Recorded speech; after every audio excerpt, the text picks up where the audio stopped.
For me, I think I actually remember the guy, right? The actual deal. And it was Mr. Anderson. Okay, so Mr. Anderson had already bought 6 cars from my dealership. And prior to me purchasing the dealership, he had already been servicing with the dealership for like 7.5 years. You know, it was just like just one of the most loyal customers that you could ever possibly have, right? And just you know, almost to the point where you just know, like if he was ever going to buy me, like I was just going to come from you. So think of that, I didn't have to spend $702 to acquire Mr. Anderson. He kept coming back. And how many times did he come back? So he bought 6. We screwed it up on the 7th. So that's 4,200 hours. Welcome to the Old Guys No Shit podcast in Dealercast Studios, where we bring together decades of automotive knowledge all together in one place. Here's your host, Old Guys Who Know Shit. Hey, what's going on, Dealercast Nation? I am Jason Harris. And I'm Rob Mudd. And I'm Larry Bruce. And this is the Old Guys That Know Shit podcast. Yeah, we're back again. We're back again. We're back. Yeah. We're back. We're still doing better this. than ever. We're still doing this. Hey guys, I'm glad we're back. This is We've got resiliency. We have resiliency. It's an age thing. It's resiliency. Hey guys, we got some cool topics today. We're gonna do a little wisdom from the trenches. I've been in a lot of trenches. I don't know how much wisdom, but I'll do my best. You know, Larry said it best this morning, right? What did you say about digging? Oh, put your head down, keep shoveling. You know what? That's just I don't think enough people do that anymore. I got to be honest with you. I don't. I think as an industry. So, and the reason I say this, guys, is I just recently got done coming off the road visiting 126 dealerships, right? And literally just no appointments, walking straight in, saying hi, shaking hands, and just seeing what a customer would see when they walk through the door. And there are a lot of people out there that ain't digging. I'm just gonna say that, right? Like it's just. Oh, yeah. So that you remind me. There, in literally in 2001, I wrote an article for Digital Dealer magazine called "Waiting on an Up." And it was that experience, me walking into the store, and I'm just paying attention to what everybody's doing. Yes, body language. And if I remember, these numbers may be slightly off, but of the 17 salespeople they had, like 8 of them were on the point, waiting on an up. Sure. All right. As we walked through, we found 2 of them talking to the receptionist. I can only imagine what that conversation was about. Another 2 guys back in service talking to the parts counter gal. Yep. Another couple of guys out back smoking a cigarette. Mm-hmm. And I found like one guy in his office on his computer. I'm like, oh my God, here's the guy prospecting. Thank God I found someone. He was playing solitaire. Yes. No. He was really? 100% playing solitaire. And I was like, where's that? Yeah. I'm like, oh man. And so I wrote this entire article, and I remember getting a call from Bill Monday. Mm-hmm. And it was his store. It was the Nissan store in Austin. And he's like, I need names. I was like, man, no, Bill, I don't even know their names. And man said, but that's it's funny you mentioned that, because that hasn't changed in so long, and probably won't change for so long. Well, it's funny because I mean, like I've done a lot of podcasts. I'm pushing now over almost 2,000 podcasts, right? So I've actually had the opportunity to sit down with some really impressive operators, and you know, the ones that just really kind of blow my mind is that they maintain this in the trenches mentality. Mm-hmm. All the time. Because when I think about being in the trenches, right? When you're in the mindset, you're in the trenches, you're constantly focused. Like you're ready for whatever is to come, right? And I think that's just, you're ready for whatever's coming. You know, I've seen dealerships out there that, you know, are managed and operated like a firehouse. It's like Chaos. right. Yeah, well, it's constant preparation. Yeah. It's constant preparation. Controlled It's chaos. like yeah. It's like I am. We're training, we're coaching, we're continuing to develop for when the moment that customer shows, we're able to go do what we need to do. Similar to I have a family member that is a firefighter, and that's literally, you see them. That's what they're doing. And don't get me wrong, they do have some downtime, but they are constantly Prepared. at a level of readiness. Yeah, you got to be ready. Right. And I think that's just so and I think there are things that we need to do to be in that level of readiness. The first thing I wanted to do is I wanted to kind of kick it off with lessons that you have learned the hard way. Because I think those lessons help us maintain that readiness. Is there any one thing that comes to your mind when I say, because I know I learned a lot of lessons the hard way, but is there any one specifically that you learned that kind of applied to today's? Bad news as soon as you know it. Yeah. Oh, That's a good one. Right? As soon as you learn it, Don't wait. share it, because the more you wait, the worse It's going to be, right? Yeah, that's a good one. I mean, from the trenches, I can remember thinking, well, I'll follow this customer up. Yeah. I'm going to wait 7 days because they were wanting me to wait, and I'll wait. Is this the you did? This is the you did. Yeah, this is the you did. This is the beginning of the you dids, right? You don't want to ever get the you dids, right? Yeah. So, I mean, but the customer says, well, call me, next Tuesday. And I was okay, I'll call you next Tuesday. I waited till next Tuesday. I gave him a call. Man, I wish you'd have called me Saturday. And I was like, because I just bought, I was driving down the road, saw it, and swung in and bought it Tuesday. You did? Yeah. And, so that hard lesson that I learned is that no matter what the customer says, then they want to call you up, you always do it earlier, at least half. So if they say 7 days, you do it three. If they say 1 day, you do it later that evening. But have a reason. That's the hard part for a salesperson is, why am I calling you? Do you ready to buy my car yet? Yeah. If that's your reason, then you're in trouble.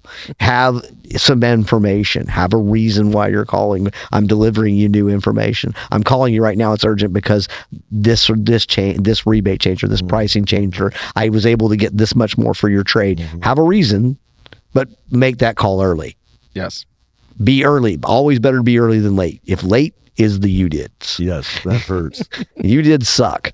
I think one of the biggest lessons I learned the hard way was, for me, and I'm thinking as I was a manager, that I was becoming, by the way, like I just got thrown into the manager position. I'm sure a lot of you out there watching and listening, probably the same. That's thing. how everybody just, is, right? Just one day, I showed up, they're like, hey, by the way, congratulations, we're making you a manager. And I'm like, the funny thing, why am I getting it? Because the last guy got fired. Making you a manager? Because they didn't make me into anything. They just gave me the title. Gave me a title and said, here are the 19 other reports you have to deal with. And oh, by the way, you're responsible for those individuals out there and their performance.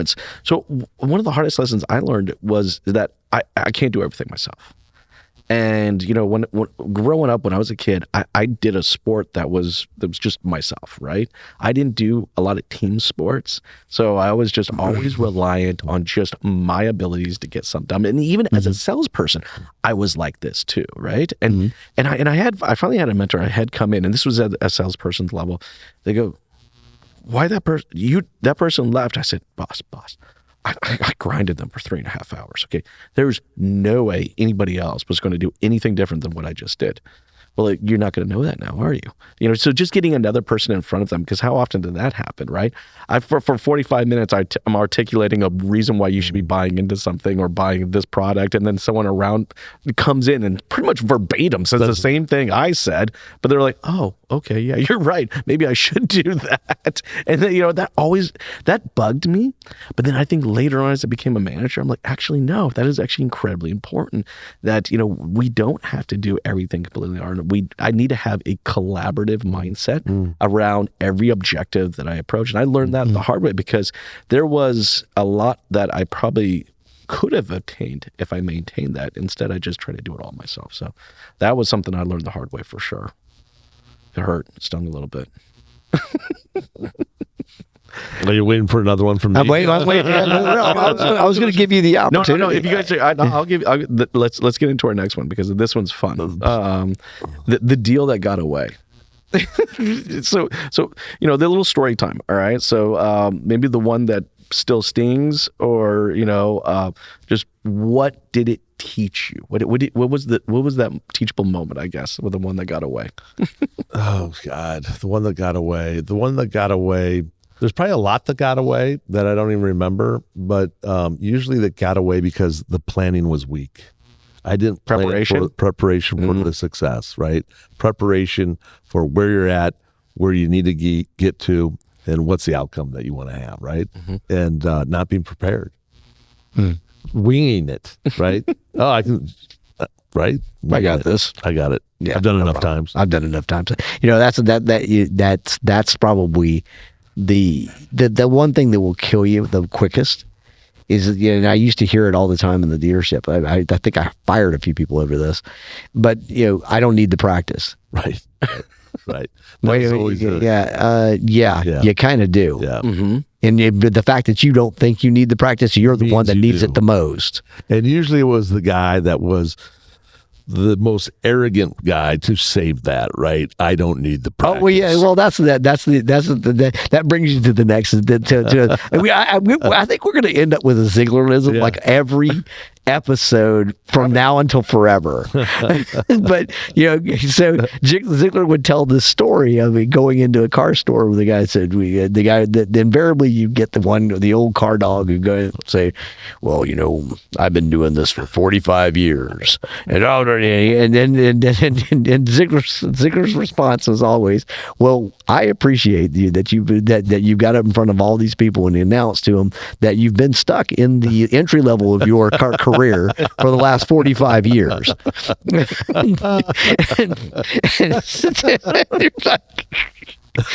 And now to go from there, Jim. Right. So, but at the end of the day, that was probably I wouldn't call that the deal that got away, right? But that is that you that's hear, how you get a deal. That's how you get a deal to go away. I mean the deal that got away from me, that I think that taught me the most, was actually one time when I was with Charlie and Bob. And Bob Pagan, and we were trying to buy a car store, right? And it was a little store, and what I wanted, I looked over the financials, and I told the guy, I'll take it all off your hands, and you give me $7,000.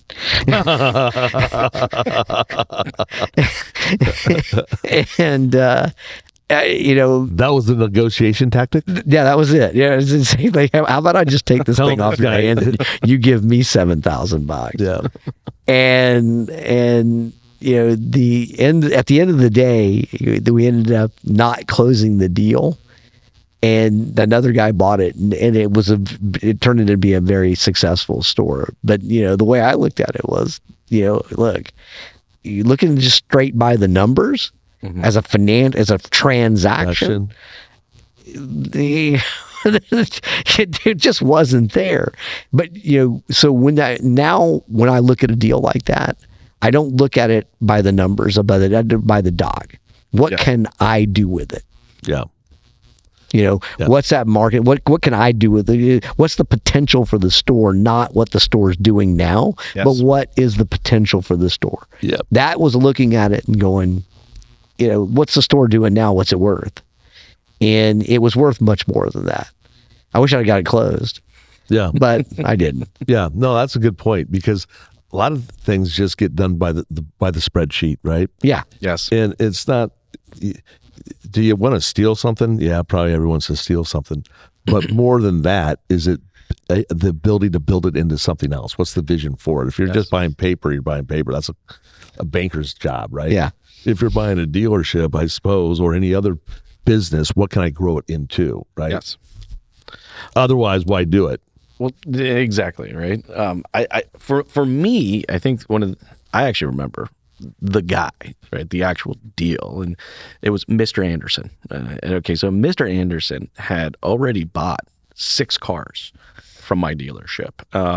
And prior to me purchasing the dealership, he had already been servicing with the dealership for like 7.5 years. You know, it was just like just one of the most loyal customers that you could ever possibly have, right? And just you know, almost to the point where you just know, like if he was ever going to buy another car, it was just going to come from you, right? So I'm not there, right? And so I'm thinking this as a manager. Okay, I wasn't there, and Mr. Anderson comes in. And the other managers that were on staff didn't know it was Mr. Anderson, right? So I come back, all right, from a weekend. I'm looking through some deals. I'm like, oh shit, Mr. Anderson was here. You know, he must be getting his number 7. You know, so I go over there and say, guys, what happened to this? Where? You know, I don't see a completed bill of sale. I only see an offer, right? Is he coming back tonight? Do you want me to give him a call? Like, what's up? He goes, oh, no. We blew that customer out. You did what? I'm sorry. You did what? Oh, yeah. He wanted this, and this. And by the way, I don't really give a crap what this, and this is. That's what Mr. Anderson wanted, right? They come, and they're telling me like almost like they're proud that they blew this deal out. I'm like, hold on 1 second, okay? And I went Mr. Anderson's service account and I printed the last ROs for like the last 2 years. And my printer's going off and I'm sitting there. Printer's going, whoop, whoop, whoop. I'm sitting and the guys are looking at me going, what is he doing? And whoop. It's the daisy wheel. It finally gets completed and I'm not shitting you. It's this thick, right? Yeah. And I sit it on the desk and I'm like, that is what you just lost. That is life value of the customer, which everyone's talking about today, right? Yeah. Yep. But every time unfortunately, the front end isn't tied to the back end. So that's a fundamental problem. Yeah. Oh, all right. 100%. And so the reason why Mr. Anderson was one of my most memorable, the ones that got away, is because it taught me an incredibly valuable lesson that you're bringing up right now. I think anybody out there watching and listening, there's not a lot of technology out there. It needs to be a process, all right, to understand what is the value of this customer. And loyalty is huge. I value loyalty. Look, I don't have to spend as much. You think what was the number you said? 16 times. No. How many, the dollars amount to acquire a customer? It's how much is Well, it right now? the dollar was 702 according to the NADA. Well, yeah.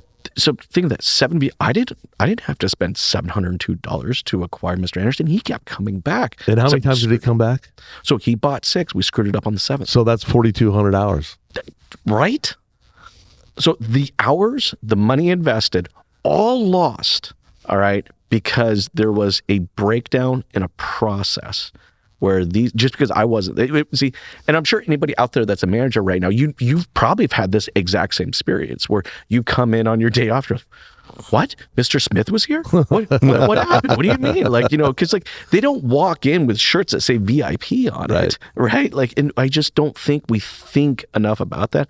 Now, I had to fundamentally change a lot of processes to ensure that never happened. But that was one of my most memorable ones that got away because it gave me an opportunity. Yes, I did lose his business, but it gave me an opportunity to address something so that it was never going to happen again. Yeah. You know, and I think that's what's key for anybody out there watching. Listening. It's the gotaways are. We can talk about it, we can joke about it, but it's the lesson that we learned. Like, okay, for you, Larry, what was the core lesson you learned in that one that got away for you?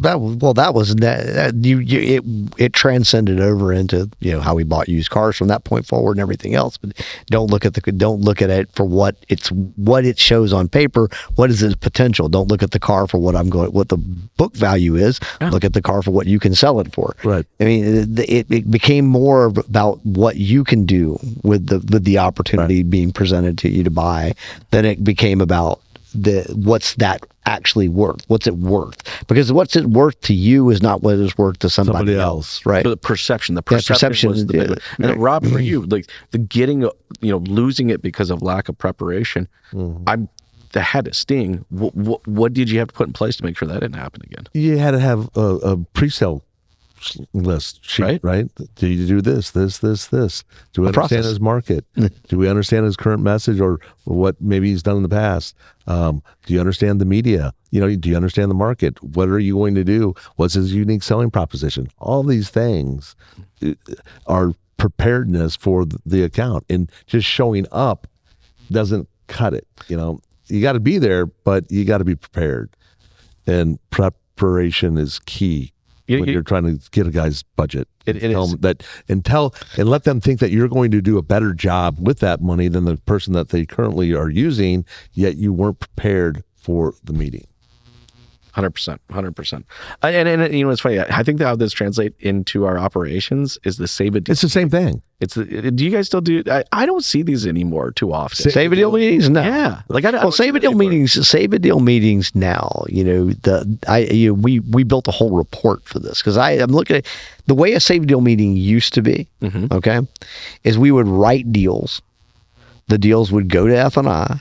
They'd get on a board every morning. We'd look at the board. And it's every deal we wrote, we need to save. Sure. Save a deal meeting. I looked at that and went, well, but that's not. That's still reactive. That's not the deals I need to save. I got those deals. What I'm worried about is the ones I don't. They're not sitting in folders in here. Right. Where are those deals? That's a save a deal meeting. This is a put a deal together meeting. Right? So we changed that name of that deal to put a deal together meeting. And the save a deal meeting now is talk to me about all the customers that came in yesterday that we didn't take a TO on. Why didn't we do that? Yeah. Okay. Talk to me about all the customers that got to the desk yesterday that did not close. What happened? Mm-hmm. And what are we going to do to try to? Is there anything we can do to try to get them back? Those are the save a deal meetings today. But that again goes back to the technology. That is a technological thing that wasn't capable back. You weren't capable in the late 90s. By the time I was transitioning out of the car business into the technology businesses, you didn't have that, mm-hmm. right? But you need it now. Every opportunity used to be gold. It's triple platinum now. They're expensive, man. They're expensive as they come. $700. It's $700 to a car, plus the labor. Plus the labor, plus the hours, and with what that translates into per opportunity. If these opportunities are sitting in your CRM and you're changing CRMs and that doesn't come with it, and or they're just sitting there, or they're just sitting in your DMS doing nothing. Mm-hmm. I don't even know what to say to you, man. It's like this is the analogy that one day I want to do. One day I want to go take about $300,000 in cash and stack it up in the middle of a car dealership. To see what happens. No. Record this video, by the way. I want to do this. Yeah, I want to do this. If it's so bad, I'm going to take $300,000 in cash and stick it in the middle of the showroom in the car dealership. And every time you walk a customer, every time you don't enter a customer, every time you don't do something, I'm going to go take money out of that pile. Yeah. And Mr. Dealer, at the end of the month, you get to keep what's left. But I'm going to watch everything you do. I'm going to take money out of it for every call you don't get the number on. Everything you do, I'm going to go take money out of it. It will be not a day before the dealer's on the showroom floor watching everybody on the. If that dude walks over there to take money out of that pile, you're fired. You're done. It's like Vegas. Yes. Because they can't see it, they don't translate it into real money. Translate it into real money and watch how fast processes change. Right? But it's like a chip. It's not real money, so I don't mind losing it. Yes. Right? Well, that's what I call that full belly syndrome. All right. So I've seen this play out a lot. And I'm sure you guys have known people or known dealers or even in your own sales teams and organizations where you see someone that's just, there's a full, I call them their full belly, right? And the indicators typically, they talk more about what they have accomplished, not what they could have accomplished, right? And that, I think that's the big, like anybody watching right now, we're talking about wisdom from the trenches.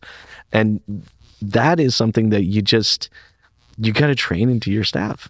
So you always or visiting stores, there'll be some new guy, right? The new guy's knocking it out of the park. What's Because he's too stupid to know he can't do that. right? And he does what he's told. Yeah. And so he doesn't pre-qualify or he doesn't skip a step. He does the meet and greet, counts with qualify, does the demo, TO, close, right? That's the process. And when you stop doing one of those things, you can't leapfrog something, right? And usually that's it. And process means doing the same thing over and over and over again. You get too smart and doing it over and over again. I'm not going to do that because it wasn't really that necessary. But then you realize, oh my goodness, it is necessary because I'm not doing the numbers I used to do. Right? Yeah. Isn't that how it works? And that's how it happens every time. It's called, then they get manageritis and they decide they need to be a manager at this point. And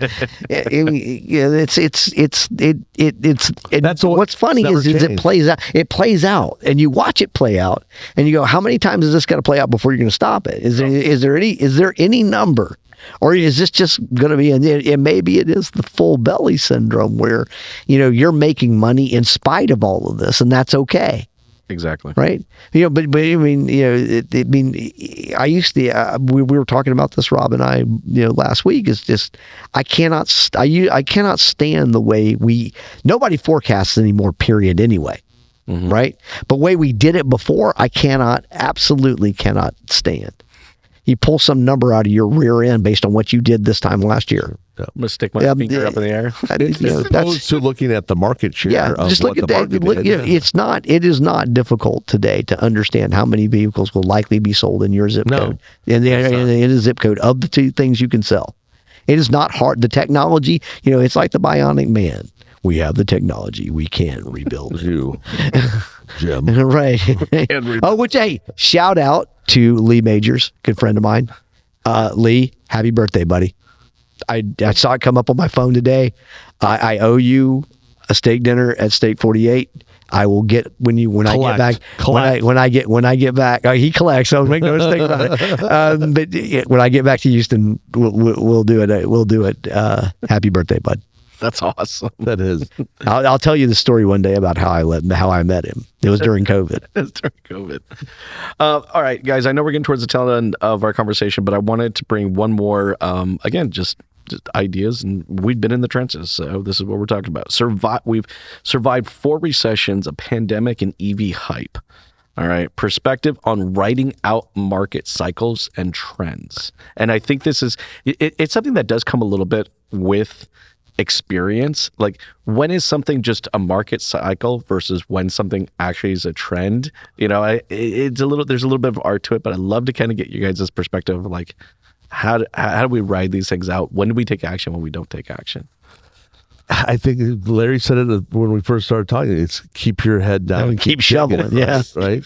And then it depends on where the trends are coming from, right? Mm-hmm. Usually they're outside forces that say we're going to do something. We know how to make your business better, right? And the reality is the people that know how to make the business better are the people in the business. So that would be the first check mark I would take. Yeah, not everybody, of course, but for someone to come in and say, "Hey, I know what you need," they might be able to spot something, but usually they if they don't know your business, it's very difficult, I think, to be able to forecast the business. Yeah, the forecast is based on your market share, right? How do you continue to get through these cycles? Well, I should say forecast the change in business operation. Oh, okay. Yeah. Yes. You do always, but see, that's another one of those things that I think is always there and always the same. Good business, do your business right, gets you through every cycle. Good business will get you through every single up, down, all around, doesn't matter. Gets you through every cycle. But you can make processes and things better, but just doing the right business, and right. And I think the last for 45 years, right? So, you mean so not upcharging $20,000 on a car just because you can't? Yeah, that's gonna suck. That's later. A trend. Yeah, that's a trend, and and I'm not going to say you don't. There's not ever a time you don't do it, right? I mean, at the end of the day, if you've got a very specialized, one of a kind type car, right? You've got one of 5 Z06s in the country. You're whatever. to charge over sticker. It's based on demand, and that's acceptable. It's not, nobody's going to like it. Nobody likes paying more. I've not got anybody going to come into your car dealership. Hey man, can I pay more? I really want to pay more. No, that never happens. But I mean, but you know, be sure you can explain why this is happening. I mean, we're not going to get any more of these. You know, the pandemic hit, the chips are gone. This is all there is for quite some time. I got to make this last, man. Well, you know, and of course the customer's reaction is, well, if it's sitting here, it ain't making you no money.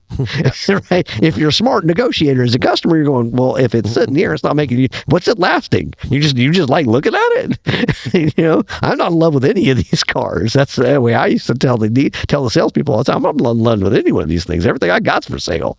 But at the end of the day, there is something to an ADM, but it should not be as it damn sure shouldn't have been as common as it was in COVID. That's ridiculous. Yes. That was just stupid. That was. You did something because you could, and it's costing some dealers now. Oh, 100%. Yeah, it's costing some of them. Well, and I think there's an art to it, right? When I think of the multiple recessions and the pandemic and all the EV hype, you know, I think what's key and what I've seen in other great operators is their ability to understand that this is a market cycle versus a trend, right? Because those are two entirely different things, you know? And I think to both you guys' point, when it comes to a market cycle, it's about preparation. Well, yeah, and market cycles clear out or separate the wheat from the chaff, so to speak, right? And a market cycle, it's going to take the weak ones out. And if you're strong, you'll survive. And then it builds its way back. And then people come in and try to say, I can do this and that. And then it hits, and then those people go away. I mean, I've been through 4 of them. Right. And that's what happens. Yeah. So the example of a trend, digital retail. Right. That was a trend. That's right. Like, and I think for anybody out there watching and listening, and I think you'll see this in some of the best operators out there, is they have this kind of uncandid ability to understand, like, just because it's a trend doesn't mean you need to go on the trend. No, maybe you do, right? Maybe you do. Maybe your market, it's a good idea to get involved in the trend. But I think a market cycle, like what we were talking about, it's just about preparation. I mean, we're heading into. But if you do the same thing, if you do good business, then you're already prepared. You meet. Yes. I train meet trade. I used to hammer on meet and greet. How you meet and greet my customer was that's how that was the beginning. That was the beginning.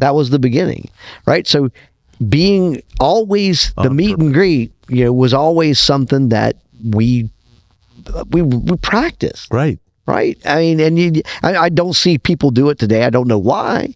But you know, I mean, it was never can I help you. But you know, so the meet and the greet, how you talk to my customer when they got out of that car, was important, and we practiced it, and that was part of the doing good business. But other part of doing good business, part of that now I think is because the Google will tell you that people only visit 1.5 stores, right? Yes, that ain't true. They visit more than 1.5 stores. And so I don't know if they've made if they're here, I don't really have to say anything because they're not going to go anywhere else. I mean, right? What's the Yeah, I don't know. I think people they're not delivered. They're not visiting 3. And they might. How do they know? I mean, if I go to one, or if I go to 2 stores and I don't buy cars, I mean, I'm not going to buy one. Well, no, it doesn't mean that. I think they're definitely shopping more. Oh, they're shopping. They're shopping 5 or 6 vehicles online, no question, or dealerships online, no question. But so that transition of shopping 3 stores moved online, right? And when they show up here, I do believe. I mean, I've seen the numbers enough coming through all the systems that I built to tell you 100% that they are pretty much 1-2 stores, and you're done. Well, then they'd be selling more cars. No, what's happening? No, because remember, the demand doesn't change. Right, that's right. The demand doesn't change, right? The demand. And then what ends up happening, you know, I mean, you guys have heard me say this. I say this all the time. Growth is in the fringes. The fringes is the 0.2. There's 0.2 that's leaving you. And you need to get those people back. Plus, you need to get the points out of the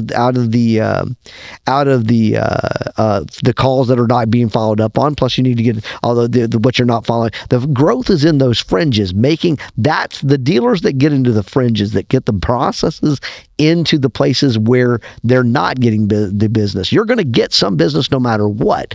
Everybody's going to get that. So how do you answer this one then?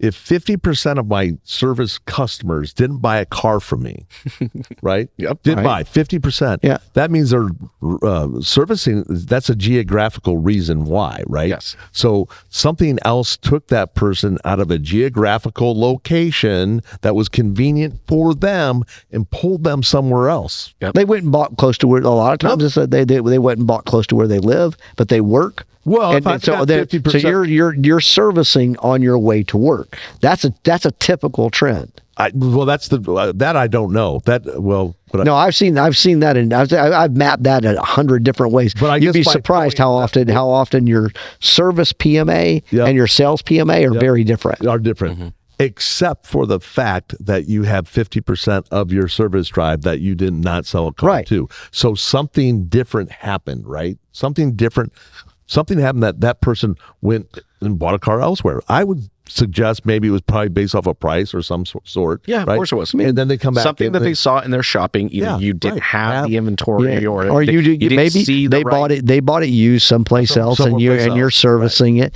They bought they bought close to their home, and rather than buying close to on their way to work, and they're servicing on their way to work. Maybe you didn't have it. There's a lot of reasons why. Here's what's not. There's no reason why.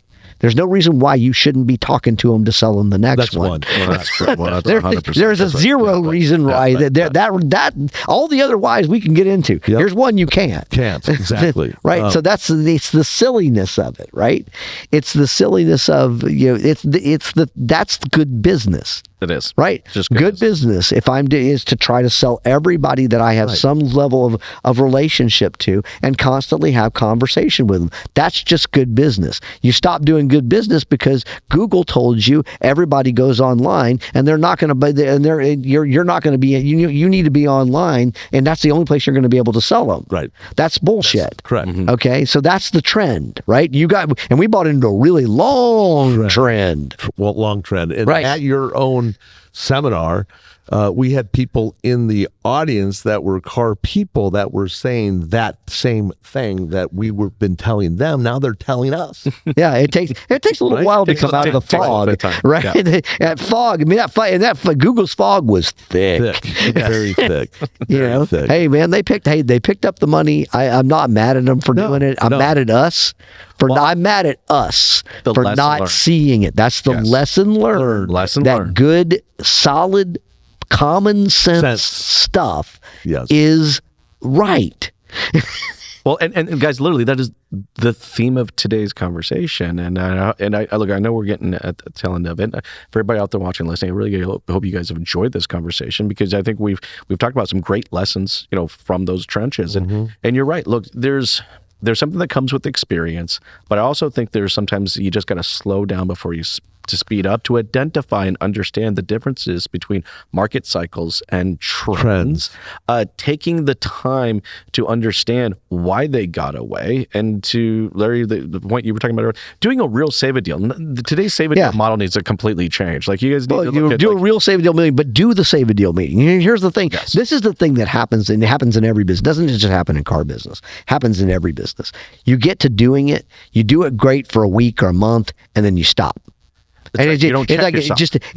You're just not consistently doing it. It's not something you do all the time. It eventually wanes its way out, and because people don't. And you know what happened? You know why that is?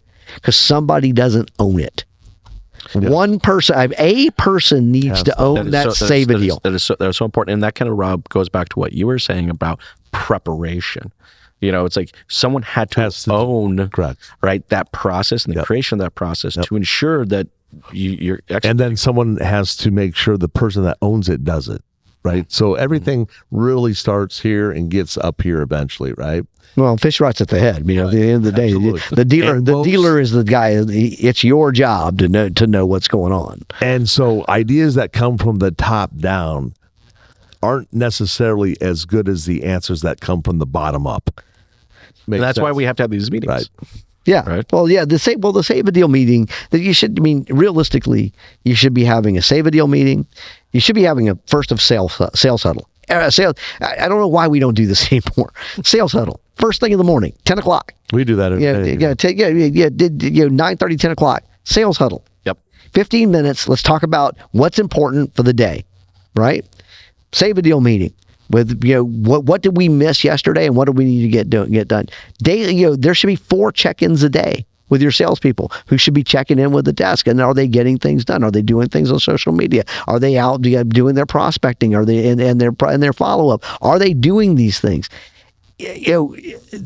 Nobody. I don't think anybody really teaches a real sales manager's class. Well, that's why we're doing this podcast. Jim used to do it, but Jim was always about negotiation. Yeah. But I'm talking about a sales manager's class, not a desk manager's class, a sales manager's class. Well, we talked about this just the other night, right? Having a sales training for vendors to teach their green peas or new people how to work with dealers, right? Yep. How do you do it? Well, it needs to be trained, right? And look, that's I mean, really, if you think about just the fundamental theme of what we've kind of talked about during this entire podcast is just preparation, training. Like it goes back to the 3 big ones, right? But keep doing it. Keep your head down. Keep shoveling. Promotion. Just keep swimming. Just keep swimming. swimming. No, hey, for everybody out there watching and listening, we thank you so much for taking the time to watch today's show. If you guys saw some great value in today's show, one of the biggest compliments you can give us is to share the show. All right, if you got a manager, you got a colleague that needs to see some portion of today's conversation because it's going to benefit them, share the show. It means share the show. And fill out a form and send us a topic you'd like to hear us. And for every share, Jason will send you $5. I will, yeah. Jeez, I'm not going to remember that one. You guys are always doing that. Rob, where can they fill out that form real quick? Dealercast.com. They can fill out that form. Yes. Send us a topic you would like to hear us talk about, and we will. Awesome. Hey, thank you again so much for taking the time to jam with us today and hang out. We really appreciate you all. You guys have yourselves an amazing day. Take care, guys. Bye-bye. Thanks for tuning in to the Old Guys Know Shit podcast with your host, Old Guys Who Know Shit. Remember to like, comment, and subscribe. Happy podcasting.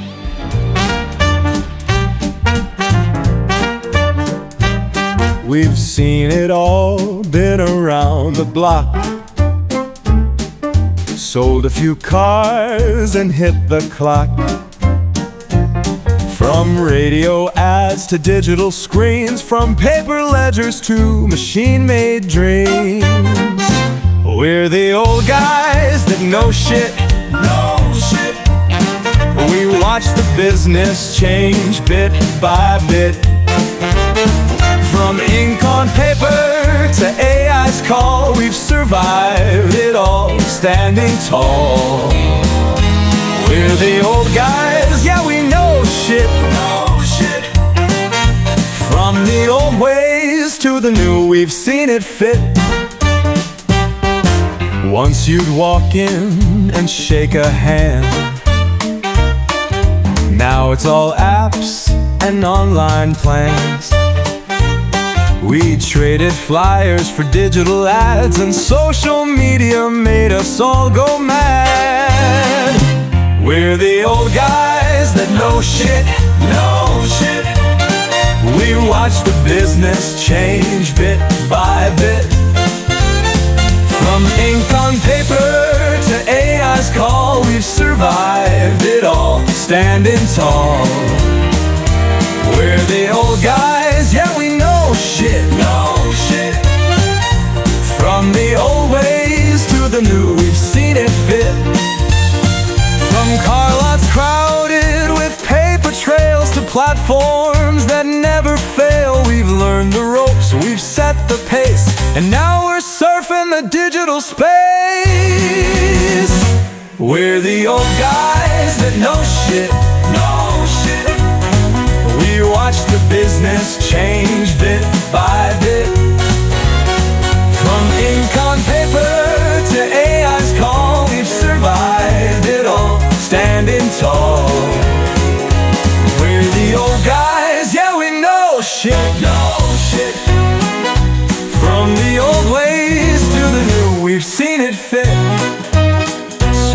you're a dealer, new or old, take a seat, let the stories unfold. We've got the wisdom, we've got the drive, the old guys that know shit, still alive.